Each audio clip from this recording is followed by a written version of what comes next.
Сейчас. Здравствуйте. Кому вы будете отправлять деньги вы?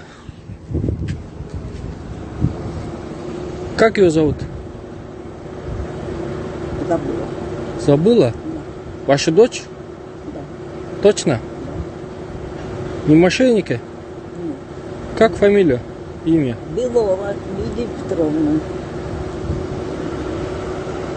Вы знаете, вас обманывает. Нет, вы это, номер наберите ей. Нет, а мне звонила Лена. Ну, я знаю, Вы кому передайте деньги? Я откуда знаю. И ей нужны деньги. Ну, покажите деньги. Это тоже. Положите в карман. Положите в карман. Вас обманывает какой-то мошенник. Знаете вы? Тогда я все покажу. Никому не верьте. Ясно.